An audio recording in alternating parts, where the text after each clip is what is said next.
প্রিয় হাজিরিন, কোটি কোটি টাকা দিলেও এমন দামি কথা পাইবেন না রে মা।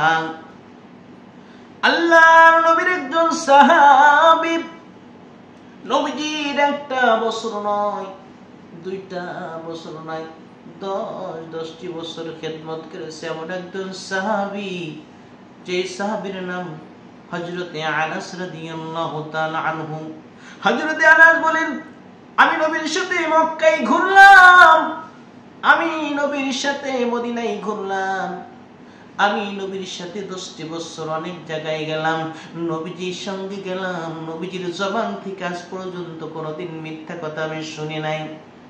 সেই নবীজি বললেন, ও আনাস, তোমাকে আজকে একটা হাদিস আমি নবী শোনাবো, যে হাদিসটা কোনো মেয়ে মানুষ যদি, কোনো মহিলারা শুধু একটা হাদিসের পরে আমল করবে, ওই মেয়েটি বিনা দ্বিধায় বিনা বাধায় আল্লাহর জান্নাতে চলে যাবে।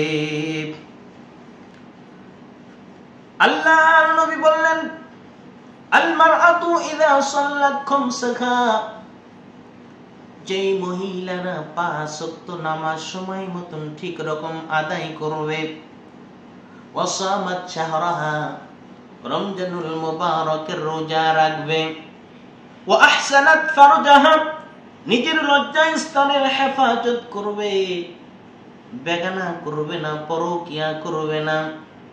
4 নম্বর আতাআত বালাহা, স্বামীরে খেদমত করবে, স্বামীকে খুশি রাখবে, স্বামীর কথা মতো চলবে। আল্লাহর নবী বলেন, ফালতাদখুল মিন আইয়ি আবওয়াবিল জান্নাতি শাআত, আমার আল্লাহর একটা জান্নাত নয়, 2টা জান্নাত নয়, 8টা জান্নাতের মধ্যে 8টা জান্নাতের দরজা দিয়ে, যেই দরজা দিয়ে মন চায় ওই মহিলারা বিনা দ্বিধায় বিনা বাধায় আল্লাহর জান্নাতে চলে যাবে।